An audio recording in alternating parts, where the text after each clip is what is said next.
a number of platforms. And please forgive the noise. I think my building has been testing the fire alarm for ages.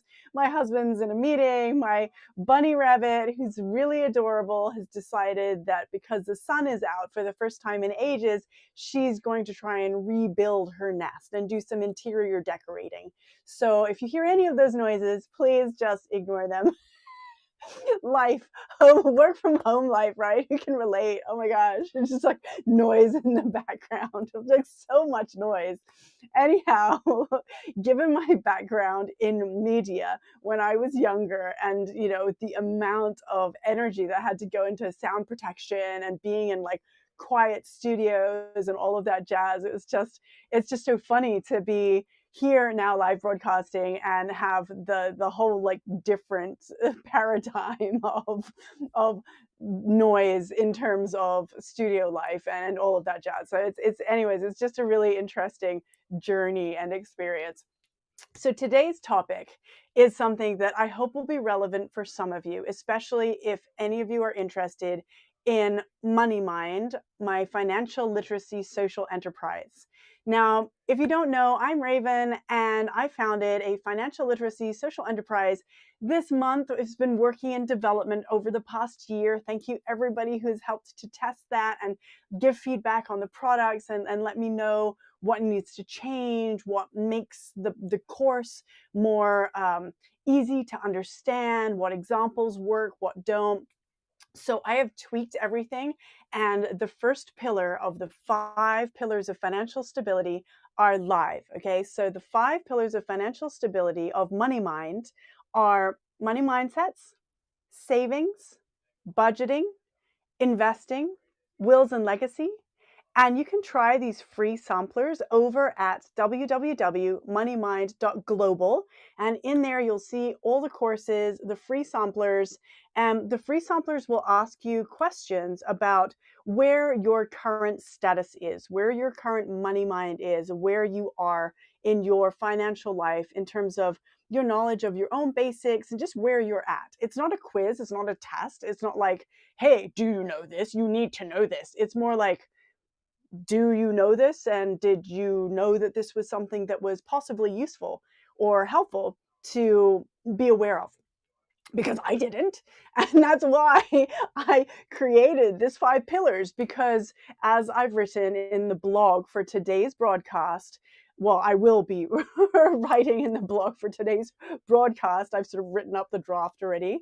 What I realized is that before I turned 30, I thought I would have so much of my life figured out. I was like in my early 20s, and then I thought, okay, as I get older, I will somehow, like by osmosis, just sort of like absorb information and learn how to be really good at stuff. Now, I worked really hard to be really good at my work, but I realized that I was making a lot of decisions that were just based in sort of getting on with it and sort of trying my best, but not taking any steps backwards.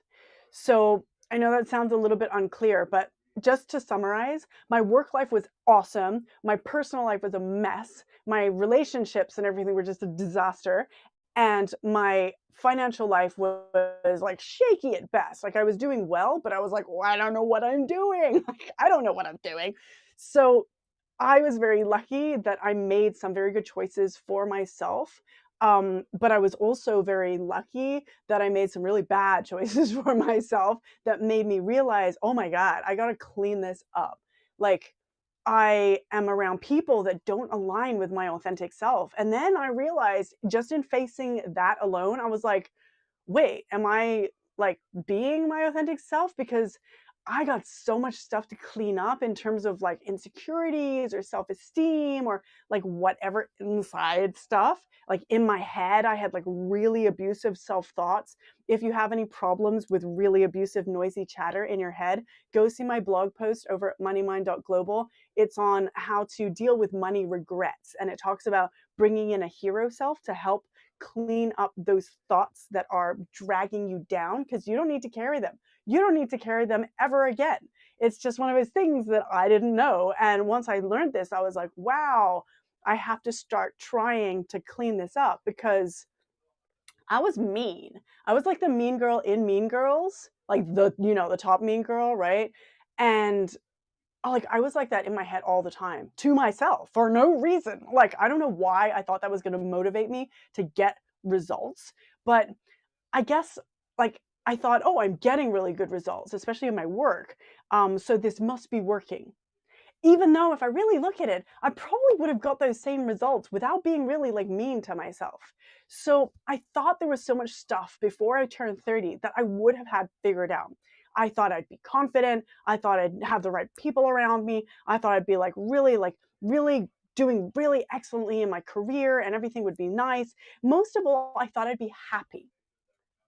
And I realized that actually I was kind of not burnt out, but like a bit like lost, feeling like if I keep going on this same path, I'm not going to like where I end up at 40.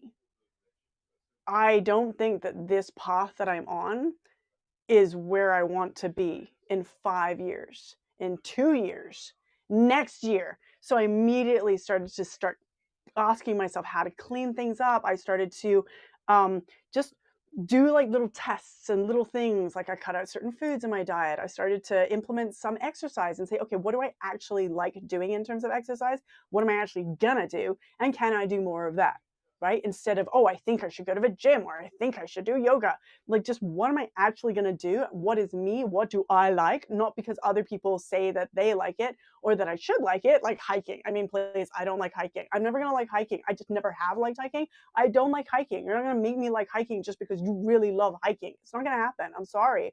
But that's just how it is. Enjoy your hike, right? Take photos, send them to me. I'm going to love the photos. I'm not going to be on the hike with you. I'm not that friend. So I had to figure out what was going to work for me. And I feel like a lot of us and a lot of my friends who were like going up to 30 were like, oh my God, there was just all this stuff I thought I'd have figured out. Either they thought that their relationships would be better or that they'd already have kids or that they'd already have like a lot of savings or a house or like all of these big things that, it's very easy for us to think, oh, I thought I'd have all of these things sorted out because we see like on Instagram and all these other places that certain people have all this stuff figured out. And we think, oh, well, they do, and they do, and they do. So I should have all of the pieces that all of these different people have sorted out.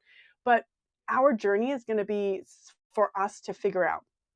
And part of the reason why I actually created Money Mind was because I realized that not only was my personal life kind of like messy, I needed to clean up all my internal work and Marie Kondo myself. That's taken years and it's an ongoing process. There's no like end result.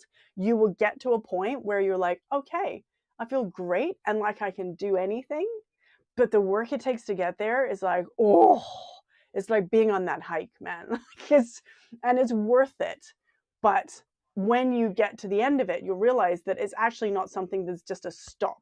It's actually something that is then a practice that you can move forward with to just maintain having a great life moving forward. It's like Formula One or a kind of race team. These people and these teams, they have to keep maintaining the car. They're not like, we won the race, yay, let's all just party and then leave the car for the next race and just hope that the last time it won, that's fine. Like it's done now. They have to keep up that habit and that lifestyle. And fortunately, it does become a habit and a lifestyle of looking after yourself better. So that's the main shift that happens for some of us when we realize that there's all the stuff we wish that we had known or sorted out or had sorted before 30.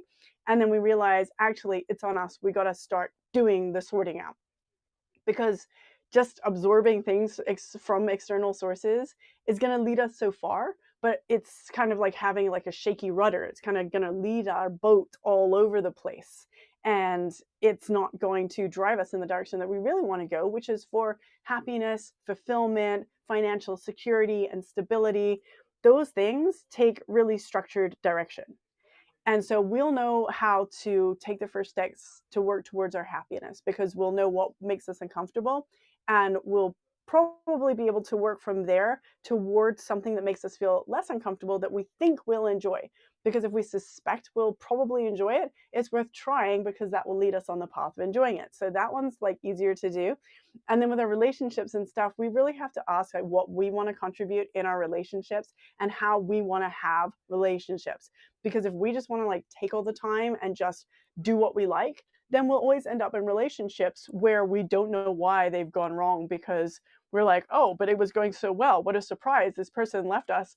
We might end up benefiting from reading the book Give and Take by Adam Grant and seeing if we're actually a bit of a taker and that we just are happy to receive in relationships, but we don't really give that much back.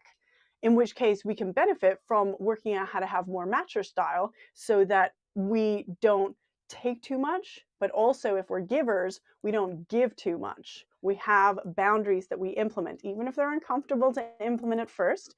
We just start implementing them because the greater goal is to have a really healthy, good, positive relationship that is really beneficial for both parties, right? You lift yourself up. That's like the dream goal of relationships, yeah? But that requires boundaries. And I only know that from having gone through the work of being an overgiver and just giving too much and having terrible boundaries, like appalling boundaries. People, my boundaries were like, oh, just, they were like a sewer, man. Like it was just the worst. I had the worst boundaries. Okay. So now I'm like, not boundaries queen, but kind of boundaries queen. Like people have called me boundaries queen. I'm like, wow, yeah, this is awesome. Like when you get to the point of having been so at something and then people are like actually without any prompting, without you saying anything like that, they start calling you this. It's like, okay, I can actually see that the work that I have done is starting to be reflected into the world. And you'll start to notice because people will treat you differently. And that's the indicator of when the internal work is starting to really take hold and you start really living it and believing it. Other people will start to notice. They'll treat you with better respect when you have more boundaries. They'll stop asking you like stupid stuff like, oh, will you help with this project? Can I just leave you with this work project? Because like, I don't want to do this work project. And you say yes to everything. People won't tell you that. They'll just give you the work project to do. And you'll just say yes. And then you'll just be heaped with all the work without getting any recognition in your workplace. And then you'll be like, why am I not getting promoted? Why are these people getting promoted above me? It's because two things. We would benefit from reading the book How Women Rise by Sally Helgeson and Marshall Goldsmith or Goldstein. And two, we aren't advocating for ourselves. We aren't saying, I want to rise higher and implementing our boundaries so that we have the time and space to be able to manage and rise higher instead of doing everyone else's work and staying hidden underneath all of this work. 11/11, everyone. Yay! So I hope that this video finds someone out there who wants to hear this, needs to hear this, would benefit from hearing this. I really hope so, because when I was going through leading up to turning 30, I wish I had known all of this stuff, but obviously we learn things at the time that we're ready for them. So if you're watching this today, tomorrow, 10 years from now, I mean, if that's still a thing, like if the social media platforms that we're on is still like exist and we're still on them in like 10 years from now. But if you're watching this, whatever time you're watching this, if you resonate with this at all, it's because this is the time that you are ready for this. You won't find it before. You won't watch it before. If you're watching it and you think this is the stupidest thing ever and you click it off, then that's fine. If you never think about it again, that's fine. And maybe not for you. And it's showing you that there's a different direction. If you think this is the stupidest thing ever and you keep watching, that is because some part of you knows that this is somewhere on your path. Even if you are not ready for it right now, even if you're never ready for it, your brain is telling you, I kind of want some of what this is about. And I am going to either do the work to get there or not. But we may never be ready for doing this work. It's freaky facing our own fears and demons and all of that jazz. And one of the biggest things that helped me through it is saying, okay, I can let emotions, like the first thing was my thoughts and my emotions and myself are completely separate. So there can be me, my crazy ass thoughts here, my crazy ass emotions there, and just me sitting here in the middle, not having to react to either of them. as if they're just two people who are talking, or even two friends who are talking, and I'm used to reacting to them. But I'm like, no, you guys can just talk all you like. I don't have to react to you anymore. You should see me mad. I'm like, let's see how we can break down what both of these things, the thoughts and the emotions, need, and work our way through it. I'm like a mediator now. It's amazing. I so recommend it. So if you're finding this and you feel like this is stupid, but I'm still watching, so I kind of want some of that, or this is amazing, oh my gosh, what do I do? Then please know that it will be freaky, it will be worth it. And one of the areas that I cater to in my journey and in a lot of my like broadcasting and work will be in future empowerment and confidence boosting and personal development progress. So, Money Mind is a financial literacy social enterprise, but it really is focused on personal development and confidence and empowerment. So, follow us over on Instagram or here or any social media platform if you want to get more of that, right? So, just more personal development, especially in empowerment coaching. Just you can do it kind of like big sister vibes, okay? But like a good big sister who's like, yeah, like a cheerleader friend.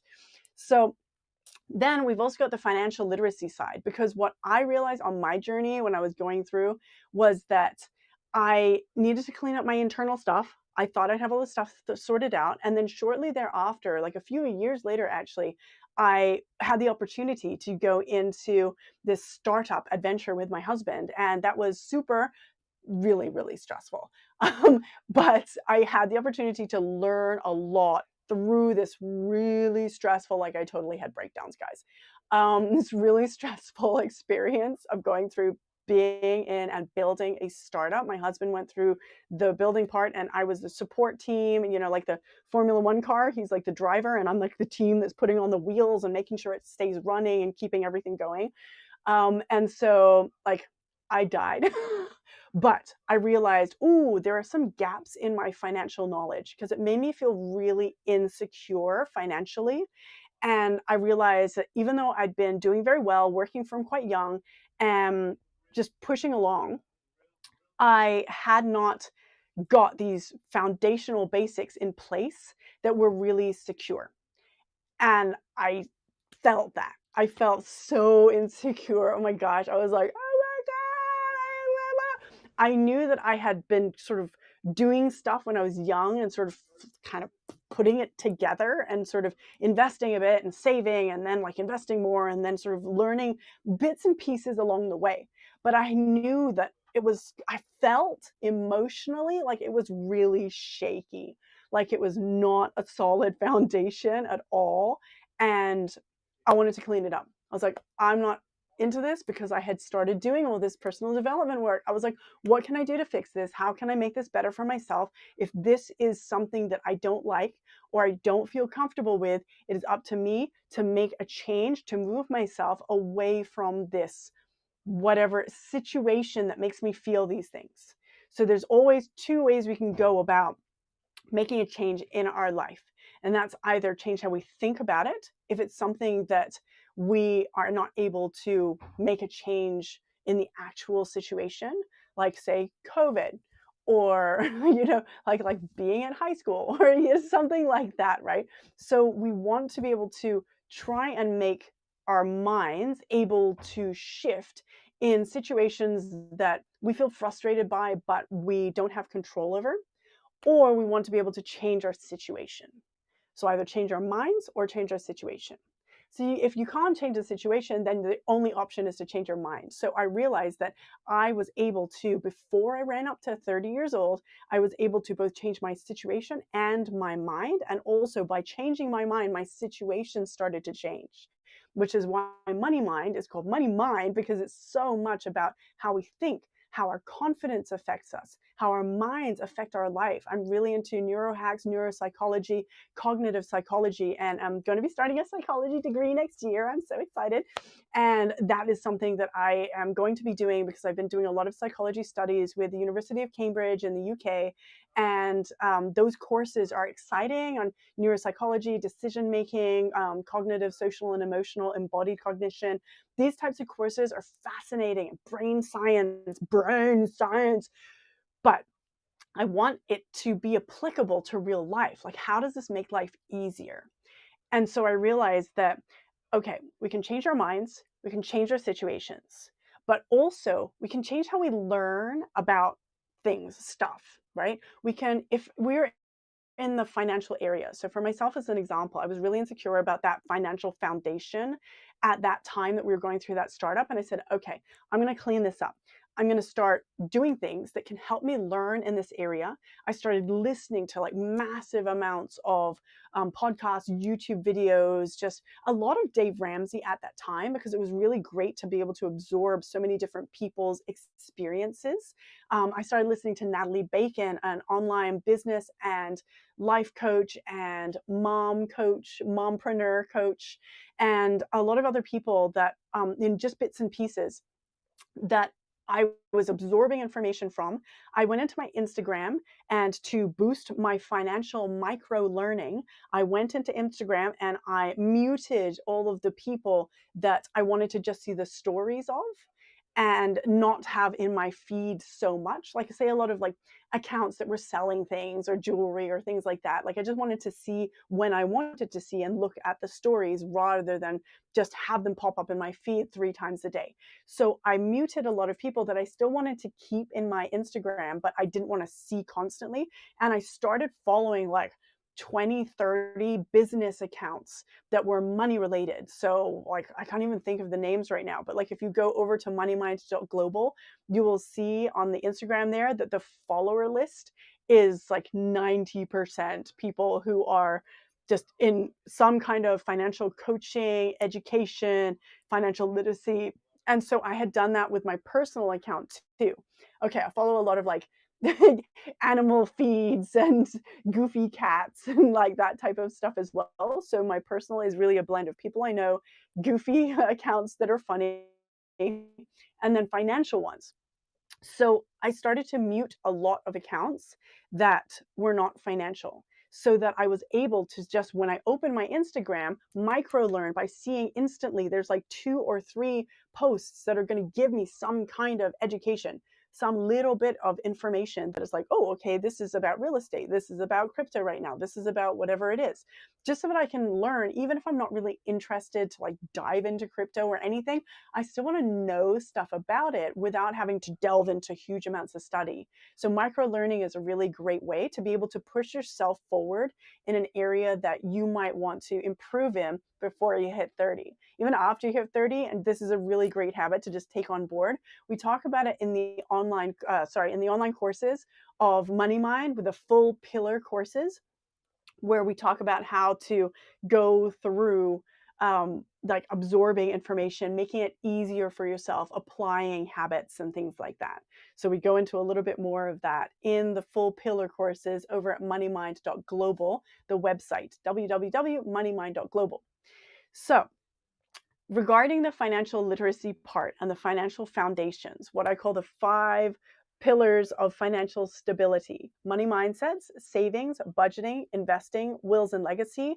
These are free samplers over at www.moneymind.global. You can go and check out the free samplers and just see where you're at in terms of these areas. But how I created them was, I was in this stressful startup situation. I realized that my financial knowledge had a lot of gaps. And I said, okay, based on all this research that I'm doing and have done for over the past like 10 more years, whatever, like through my 20s, what is it that I realize is the main key pillars that are as simple as possible? I'm not a numbers person. I'm not in finance. I have dyscalculia, which is numbers dyslexia. So I'm just not good at maths. I'm not comfortable with numbers, especially in terms of just everyday life, like doing spreadsheets and all that stuff. I jumble all my numbers, and it's just a bit of a pain. I can do it when I'm really focused, but it does not come naturally to me. So I wanted more practical, applicable, behavioral types of information. So I realized that money mindsets, we can clean up; savings, we can clean up; budgeting, we can clean up; investing, clean up; wills and legacy, cleanup. And these are basic foundational pillars, because I realized that I spoke to people and some of them were missing one or two pillars. And I'd also seen examples where people had some in place, but not enough. And they would shake and then like become bankrupt or whatever, because they didn't have a stable enough foundation. So they had really heavy investments, but not enough savings, or they over leveraged in their investments and they didn't have like a stable enough overall plan for all of it. So while this is never going to be advice, because I am not an advice person, I'm not a financial advisor. If you need advice, please go get advice. This is from my personal experience and observation, just my own opinions and journey learning about this area. And I realized that these 5 areas are pretty good foundations, and they actually turn out to overlap with the OECD core competencies for financial literacy.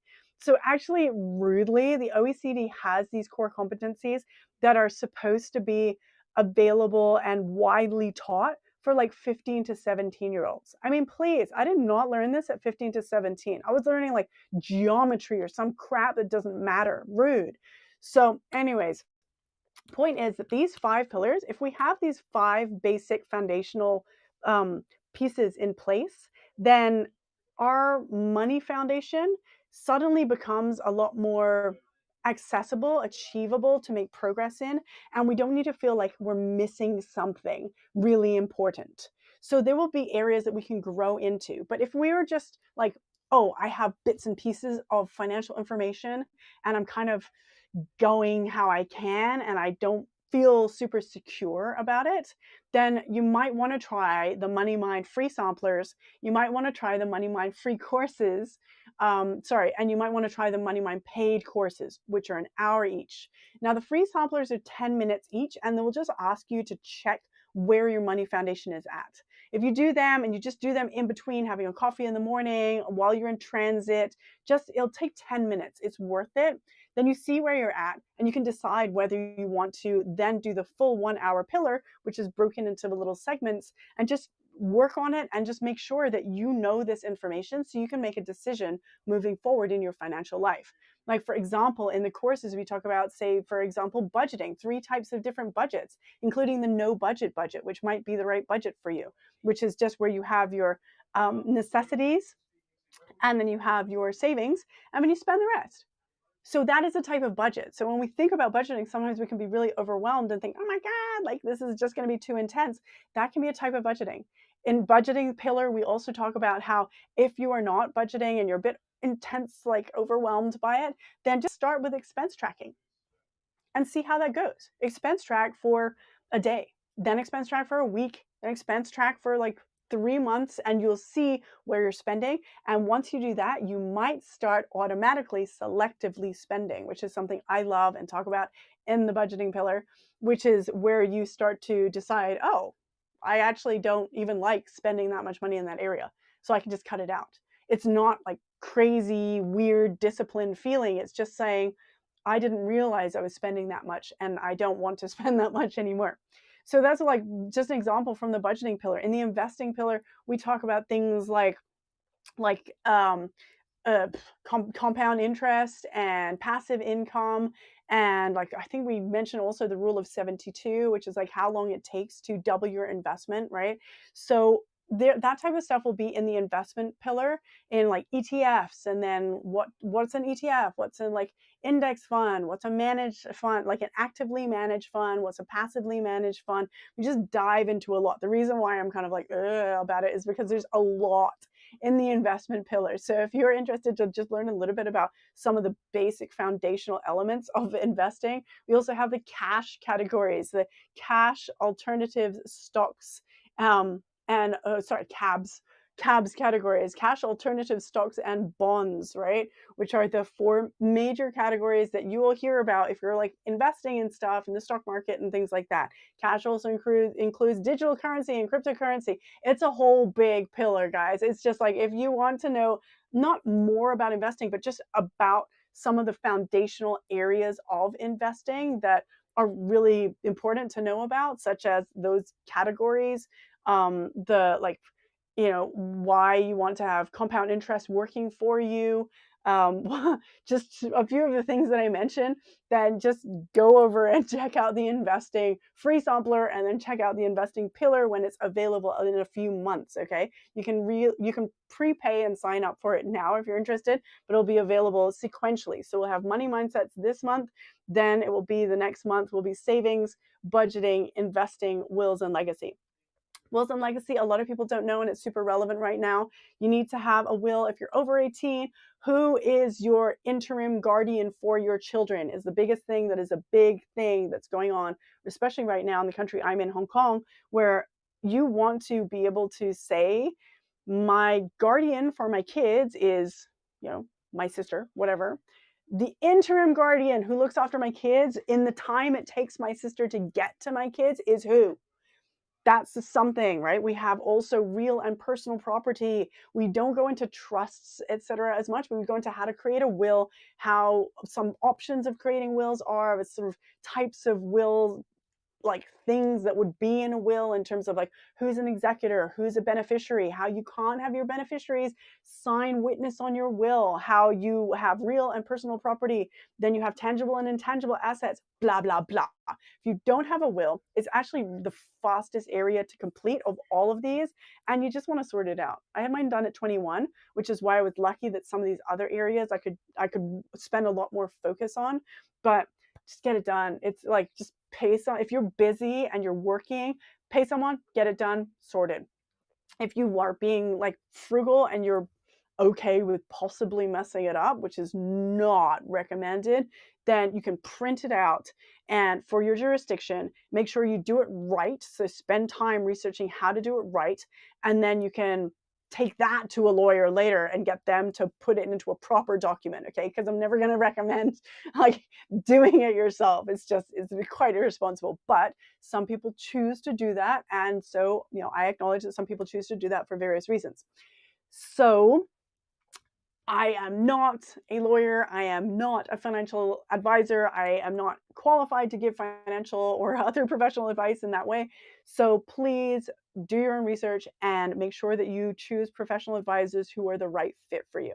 So all of this stuff is in our paid pillars, and you can test where you're at with our free samplers over at www.moneymind.global and see where you are in your life, because this area was an area that I thought I'd have figured out by 30, and I totally didn't. And I did so much research, and I live in the center of Hong Kong's financial district. I hang out with a lot of bankers and finance people, so I absorbed a lot from them, but I also realized that it's very different. Business finance and personal finance are completely different areas, and I talk about personal finance in a way that is like the simplest way possible to check that you are financially stable in these areas. Even if you don't do any of the courses or pillars, right now you can just ask, how are my money mindsets? Am I happy with how they are? Are they working for me? How is my savings? Same questions. Is it working for me? How's my budgeting? Do I expense track? Do I have a budget? Do I just, know where all my money is? That's what we need to know with a budget. A budget is just a way to know where your money is, right? Do I have investments that I'm comfortable with? Even if markets are shaky right now, and that kind of freaks me out a little bit, but do I invest? Because if our money is just sitting in the bank, real depreciating, then that is just a waste of money. We're losing money anyways. We might as well lose some money in ways that are a bit more secure for our overall financial future. Do I have my will in place? That's the easiest one. Might as well just go and do that like this week, really, to be honest. That's it. You could just use this 5-pillar framework as a checklist. I created this for my own use and then for my family's use moving forward, so that I know that I can always go back. I can go back today and say, okay, am I doing okay on my money mindsets? Yeah, I listen to like Natalie Bacon coaching every single weekday morning, and she is the bomb in terms of like really relaxing, applicable, actionable, like life coaching that is helpful for changing mindsets and just your life in general. My life is better for listening to Natalie Bacon podcast. So my mindsets, yeah, they're good right now. I can improve, but that is for self-coaching and time and work, right? But I'm pretty good. Then with my, savings, could I do better with savings? Yeah, we got some savings plans coming up that we got like listed out to like implement, and they're not like super structured, like by this date we need to do this and like this, like that. It's just when these key points occur, we will just allocate this and that in certain places, and we'll just do some things. So yeah, sure, savings is good. So we've got the budgeting.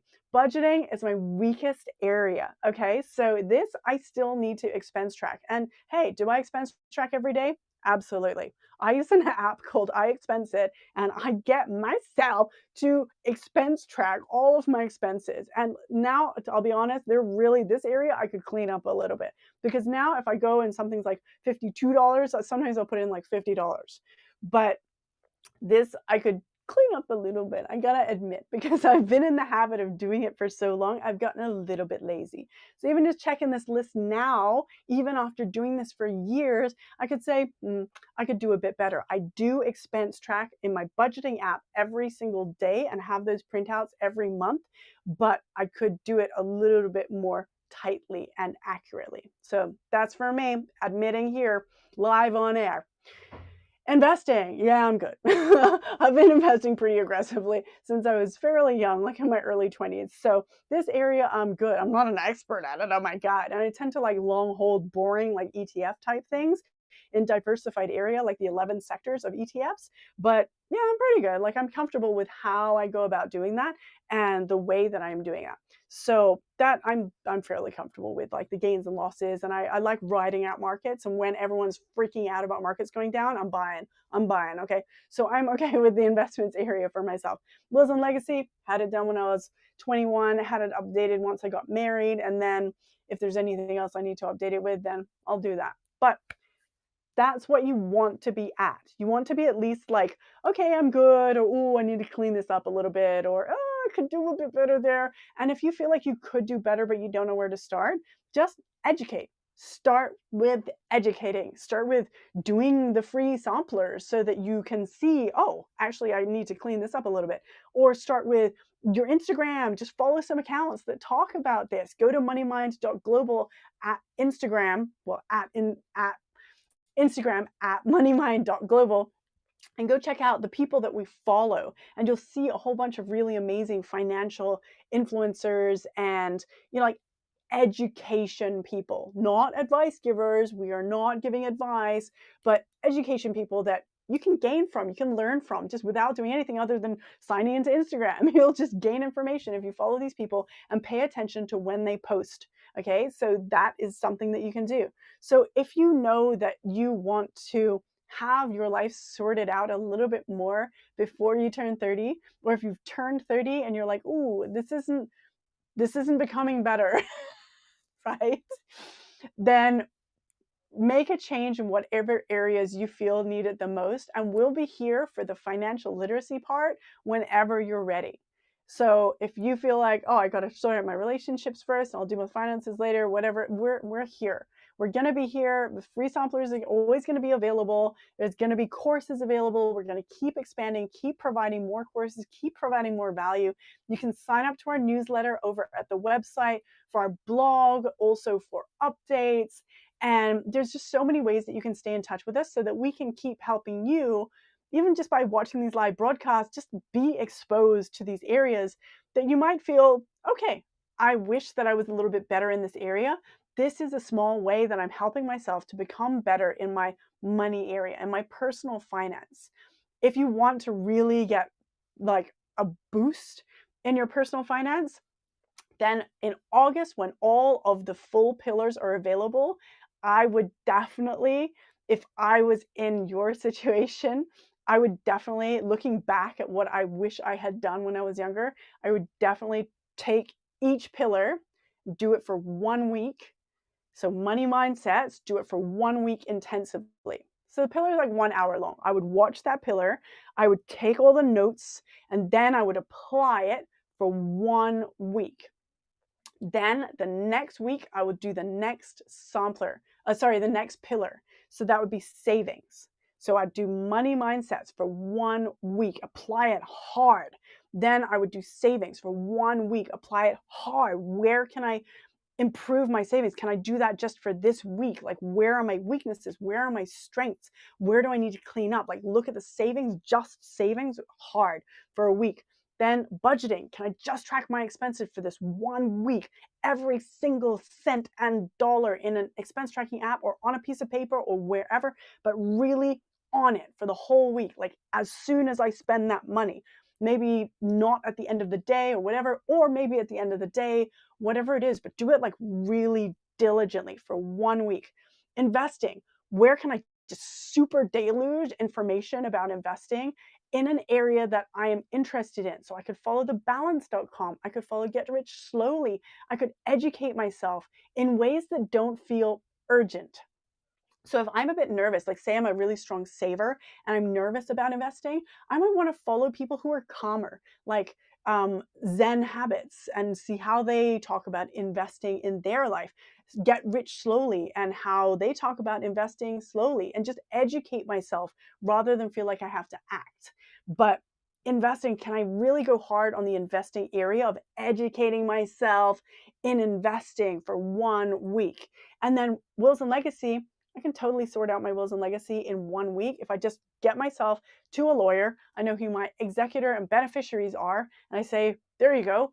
Here, just get a basic will done that says my executor is this person, my beneficiaries are these people, and all my real and personal property goes to them. That's it. Like, basic will. It's done. You can do it in an hour, and that's like half an hour sitting making coffee while they're like stamping the form. Really, it's so fast. But it can be a bit intimidating because I don't know why a lot of us think if we do our will, we're going to die, which just doesn't make any sense. Don't make sense, right? It's just a weird thing that we sort of logical fallacy for some reason that is like, if we talk about death or we like approach death, then we will die. It's just, we're not in like the 1200s anymore, okay, believing this kind of stuff. Just get your will done, man. Just call a lawyer and just go do it. So anyways, then you just take your will and you put it in your drawer, your legacy file, whatever it is that you choose to have is where your important will documents are. You just put it in that drawer in your house, and I guarantee that doing your will not make you die. I did it at 21. I have repeated it again. I've done it a few times now, and I am like super not dead as far as I know. So anyways, that is all for today. I hope that this is a little bit helpful if you are coming up to 30 and you think there's all this stuff that you would have figured out by now. If you're finding this right now, this is your sign. This is your message that you got this. You know, the path that you want to be on will fulfill you in a way that is exactly right for you, and you have to build it, and you know that. On some level, you know you've got to build that path, and you know that it's going to be hard and challenging. I believe in you. I have done this too. It is totally worth it. You know it's totally worth it because you're still watching this, and this has been rambling for ages and ages. You know it's worth it. You know you got this. We're going to be here for you whenever you come back around and you need to do these samplers or these pillars, and we're going to be here for you, with you, cheering you on your journey so that you can live your best overall life. And we're going to help with the financial basics and the cheering on in whatever area that may be. I feel like the financial foundations can help eradicate a lot of stress in other areas so we can have more space to thrive in the areas that we feel are the most important, right? Relationships, happiness, traveling, experiences. Money can facilitate that, but we want our foundations to be in place so we don't have to stress about it and feel insecure and wait to live later. So that's why moneymind.global was created. I hope this has been helpful for you, and sending you much, much, much, much love. I'm Raven, founder of financial literacy social enterprise MoneyMind, and the website is www.moneymind.global, and our Instagram @moneymind.global. See you next time.